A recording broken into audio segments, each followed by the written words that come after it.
Good afternoon বন্ধুরা, তোমরা সবাই কেমন আছো? আরে আরে দাঁড়াও দাঁড়াও, তোমরা কিন্তু ভয় খেও না। কটকটিকে ওইভাবে ঝুলিয়ে আনলো বলে, ওইটা একটাই কারণ, কটকটিকে এখন করাবে স্নান, সেটা তোমরা দেখতেই পাচ্ছ, স্নান করাচ্ছে। আর এইদিকে দেখো গোবলু পেয়ে গেছে টিনটিনকে, কারণ টিনটিনকেও স্নান করাবে বলে আজকে ঘরে ঢুকিয়েছে। তো এবার স্নান করানোর আগে তো গোবলু দেখে দেখো কি আনন্দ পেয়েছে, কি আনন্দ পেয়েছে। তো তোমরা দেখতে থাকো যে গোবলু টিনটিনের সঙ্গে কি কি করছে। এই টিনটিন এখন কিন্তু এখানে চুপচাপ দাঁড়িয়ে আছে ঘরের মধ্যে ঢোকে, মানে গবলুর সঙ্গে একদমই খেলা করছে না। আর কালকে যখন আমরা গাব্বারকে বাইরে বার করেছিলাম রাস্তায় ঘোরানোর জন্য, টিনটিন গাব্বারের দড়ি ধরে টানছিল, বলছিল ওকে ছেড়ে দাও করে। কিন্তু বলো রাস্তায় কি ছাড়া যায়? কিন্তু টিনটিন মানে টিনটিন, ছুচো, কালি, এরা তিনজনা মিলে গাব্বারের দড়ি ধরে টানছিল, মানে ওরাই ঘোরাতে নিয়ে যাবে, জানো তো, এরকম করছিল। বেশ ভালো লাগছিল দেখতে।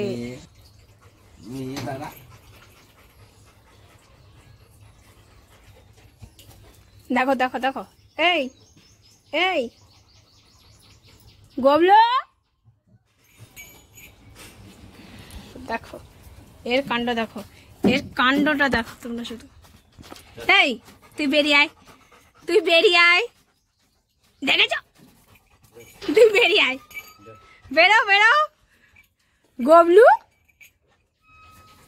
তুই বেরো বেরো বেরো, চালিয়ে দাও জল, তারপর মজা দেখবে। ওর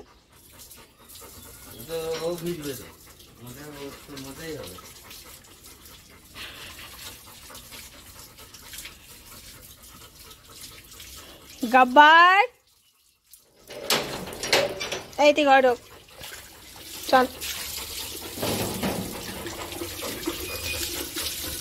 সন্ধ্যাবেলা করে আমি আর লম্ব বেরালাম একটু বাজারে, কিন্তু অনেকটাই টুকিটাকি কাজ নিয়ে বেরিয়েছি, দেখা যাক করতে পারি কিনা। তো সবার আগে এলাম গ্যাসের দোকানে। কোনো একটা গ্যাস ওভেন বাগানো হয়েছে, কিন্তু সেইটাতে আর কি একটা বার্নাল আর কি পাচ্ছি না খুঁজে, তো সেই বার্নালটার জন্যই আমরা এসেছি, কিন্তু সেটাও হলো না। এই দোকানে বললো যে গ্যাস ওভেনটা নিয়ে আসবে, তাহলেই হবে। তো এইখানে দেখো আমি দেখাচ্ছি তোমাদেরকে চেন। বাবা জানো তো, আমি চেনটা নিয়েছি 10 টাকা দিয়ে। আমি বলেছি সব থেকে সরু চেন দাও, মানে রং চটে যাবে, আমি ফেরত দেবো, সেই রকম। আর শুধু রুদ্রাক্ষটা পরবো বলে সেই জন্যই নিয়েছি। তো তোমরা শুনেও হাসছো হয়তো মনে মনে যে 10 টাকা চেন পড়েছে গলায়, কিন্তু আমার না কম দামে জিনিসই বেশি ভালো লাগে, সেই জন্য পড়েছি। তো দেখো রাস্তাটা বেশ সুন্দর করেছে, তো সেই জন্যই রাস্তা দিয়ে যাচ্ছি। আর আমি বললাম যে এই রাস্তা দিয়ে চলো, তো চলে এলাম আমরা ভি মার্টে। তো একটু শপিং করতে, জামাইবাবু দিদি এরা সবাই ঢুকবে ঘরে, নতুন ঘরে, সেই জন্য একটু শপিং করতে এসেছি। তো দেখো শপিং করে বেরিয়েও গেছি, ব্যাগ ঝুলছে আমার কাঁধে। এরপরে চললাম আমি আর লম্ব বাড়ির দিকে। তো আর মিষ্টির দোকানে দাঁড়ালাম, কারণ বাবুদের জন্য একটু মিষ্টি নিয়ে নিই, কারণ বাইরে যেহেতু বেরিয়েছি তো বাবুদের জন্য তো কিছু নেওয়া উচিত, তাই না বলো? তো আমরাও কিছু খাইনি, তা আমি বললাম যে একটু গজা নাও। তো গজার মতনই, এটা কি ছিল জানি না, তো আমার একটু মিষ্টি জিনিস খেতে ভালো লাগে, সেই জন্য আমি বললাম এটা নাও। তো সেটা খাচ্ছিলাম আমি আর লম্ব একটা করে। লম্ব বলছিল অনেক কিছুই খেতে, যে মোমো খাও, ইয়ে খাও। আমি না না এখন আর কিছু খাবো না, কারণ খেলে আমি বাড়িতে গিয়ে ভাত খেতে পারবো না। তো বাড়িতে আসার পরে মাকে সব দেখাচ্ছি। তো দেখো মা একে একে সব জিনিসগুলো দেখছে। মাকে জিজ্ঞেস করা হচ্ছে যে মা কেমন হয়েছে বলো। তো বলছি যে হ্যাঁ ভালো হয়েছে।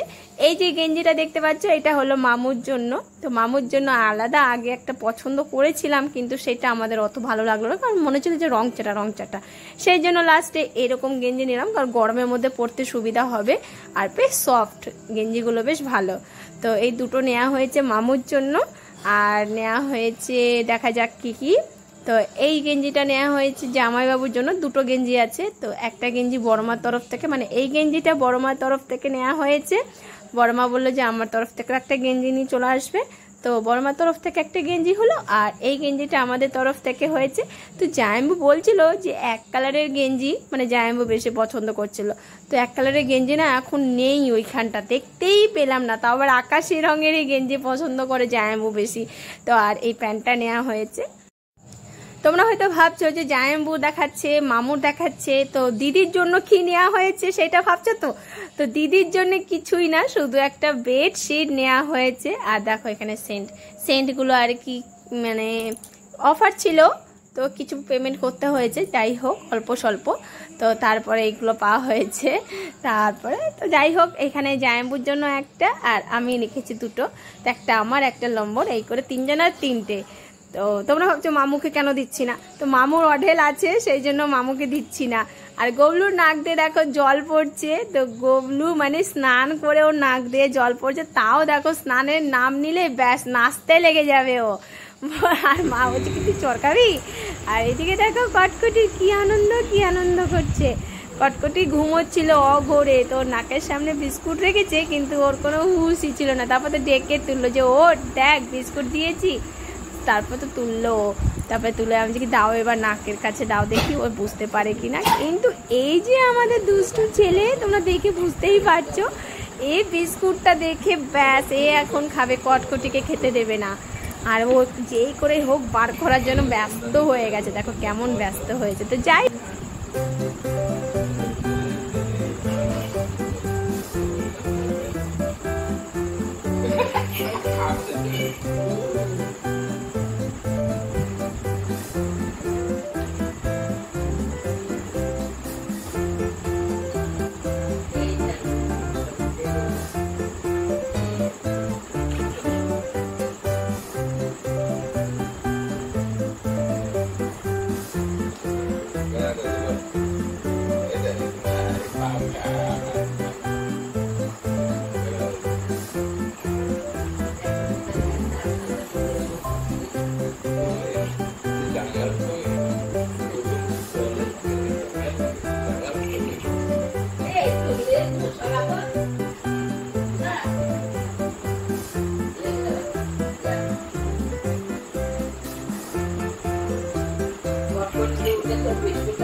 মেন এটা ওর কাছে প্রথম বিস্কুট, ওই জন্য বুঝতে পারছে না।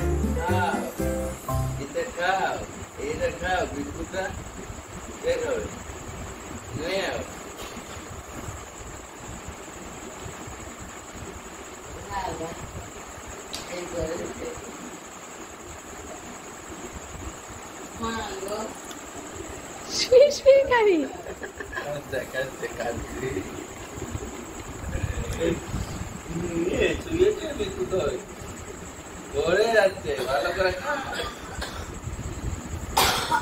আরে হ্যাংলা ছেলেকে দেখো। আর আমাদের ছেলে দেখো কি করেছে, গবলু পাপার প্যান্ট পুরো লোল ফেলে ভিজিয়ে দিয়েছে।